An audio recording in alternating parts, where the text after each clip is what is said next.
പ്രിയമുള്ളവരെ, ഇവിടെ സുപ്രസിദ്ധ ചലച്ചിത്രകാരൻ ശ്രീമതി രഞ്ജിനി ഇവിടെ എത്തിയിരിക്കുകയാണ്. നമ്മുടെ സമരം അറിഞ്ഞപ്പോൾ തന്നെ ഇവിടെ എത്തണമെന്ന് ആഗ്രഹം പ്രകടിപ്പിച്ച് ഏഷ്യാനെറ്റിലെ ചില ആളുകളോട് സംസാരിച്ചു. അവർ നമ്മളോട് ചോദിച്ചതിന്റെ അടിസ്ഥാനത്തിൽ നമ്മൾ വളരെ സന്തോഷത്തോടുകൂടി വരണം എന്ന് ആവശ്യപ്പെട്ടു.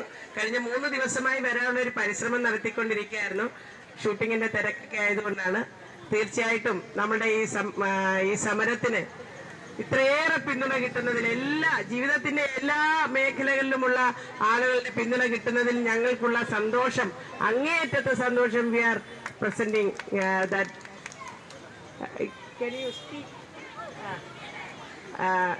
ഈ 2 വാക്ക് സംസാരിക്കുന്നതിനായി ഏറെ ബഹുമാനത്തോടെയും സ്നേഹത്തോടെയും ശ്രീമതി രഞ്ജിനിയെ ക്ഷണിക്കുകയാണ്.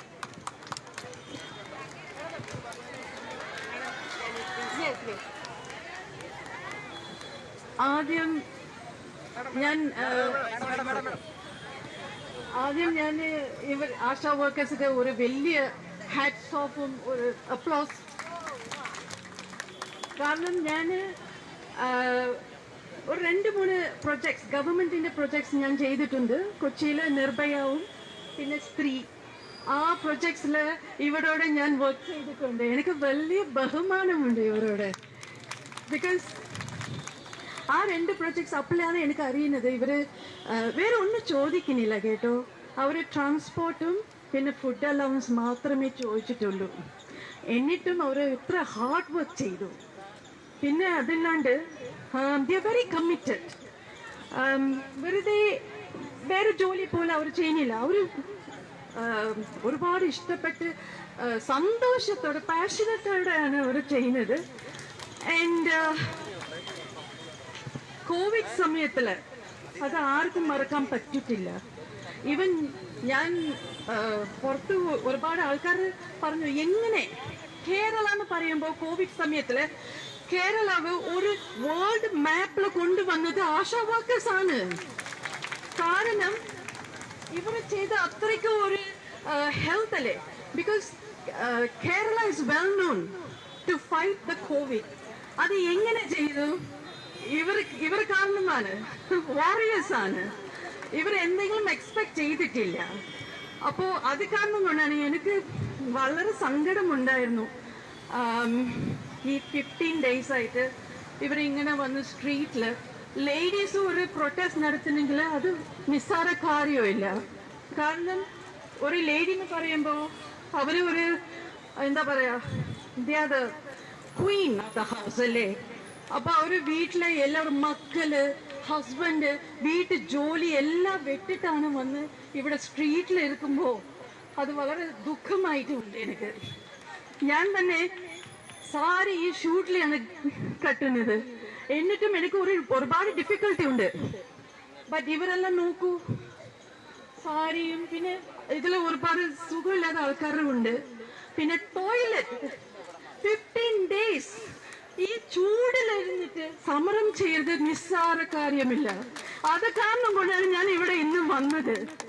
Because discrimination, work place discrimination, harassment എവിടെ നടന്നാലും ഞാൻ അവിടെ ഉണ്ടാവും. ആൻഡ് ഇവരോട് സ്നേഹം എനിക്കത് മറക്കാൻ പറ്റില്ല. ബിക്കോസ് ഇന്റർനാഷണലില് കോവിഡ് സമയത്തിൽ ഒരു ആർട്ടിക്കിൾ വന്നിരുന്നു, what Kerala does today India does tomorrow. അത് ചെയ്ത് കാണിച്ചത് ഇവരാണ്. സോ എനിക്ക് ഒരേ ഒരു അപേക്ഷയുണ്ട്, ഗവൺമെന്റ് പെട്ടെന്ന് അവർക്ക് എന്തെങ്കിലും ചെയ്യണം. അതിന് ഞാൻ അവർക്ക് കൂടെ ഉണ്ടാവും, സപ്പോർട്ട് ചെയ്യും. കാരണം ഇത് വളരെ സങ്കടം കേട്ടോ. ഇത്ര ലേഡീസ് സ്ട്രോങ് ആയിട്ട് വന്ന് ഇവിടെ കൂട്ടം കൂടി ഇവിടെ ചെയ്യുന്നത്. സോ ഈ വെയില് എല്ലാത്തിലും. So my special request to the government, please അവർക്ക് എന്തെങ്കിലും ഒന്ന് ചെയ്ത് തരണം. Thank you. Heads up to you people.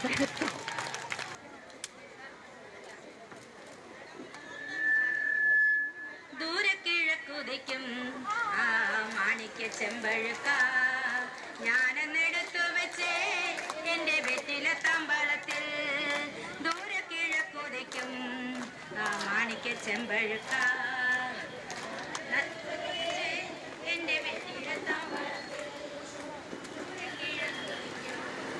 മാണിക്യ ചെമ്പഴുക്ക നല്ല തളിർ വെറ്റില നുള്ളി വെള്ളം തെളിച്ചു വെച്ച് വെക്കമ്പുകാലം വന്നാൽ ഞാൻ വെട്ടി അരിഞ്ഞു വെച്ച് ഇനി നീ എന്നെ അരികിൽ വരും കിളിപാടും കുളിരാവിൽ ഞാൻ അരികിൽ വരാം പറയൂ മൃദുലേ എന്തു പകരം തരും നല്ല തത്ത കിളിച്ചുണ്ടൻ വെറ്റില ഞാൻ നുറു തേച്ചു തരാം എന്റെ പള്ളിയറയുടെ വാതിൽ നിനക്ക് തുറന്നേ തരാം ദൂരെ കിഴക്കുതിക്കും മാണിക്യ ചെമ്പഴുക്ക ഞാനെന്നെടുത്തു വെച്ചേ എന്റെ വെറ്റില കാന്തളത്തിൽ ദൂരെ കിഴക്കുതിക്കും മാണിക്യ ചെമ്പഴുക്ക കണ്ണിൽ വിളക്കും വെച്ച് രാത്രി എന്നെയും കാത്തിരിക്കേ തെക്കത്തോടിക്കരയിൽ കാലൊച്ച തിരിച്ചറിഞ്ഞു അരികിൽ വന്നെന്നെ എഴുന്നേറ്റു നീ തുടുനാടൻ പൂപ്പട്ടും വിരിച്ചു വെച്ച് മണിമാരൻ ഈ രാവിൽ എന്തു പകരം തരും നിന്നെ കെട്ടിപ്പിടിച്ചു ഞാൻ ചെന്തിളർ ചുണ്ടത്തോ മൊത്തം തരും ഒരു കൃഷ്ണ തുളസി പിന്നുള്ളി മുടിത്തുമ്പിൽ ചാർത്തി തരും ദൂരെ കിഴക്കുതിക്കൂ മാണിക്യ ചെമ്പഴുക്ക ഞാനെന്നെടുത്തു വെച്ചേ എന്റെ വെറ്റില താമ്പളത്തിൽ ദൂരെ കിഴക്കുതിക്കും മാണിക്യ ചെമ്പഴുക്ക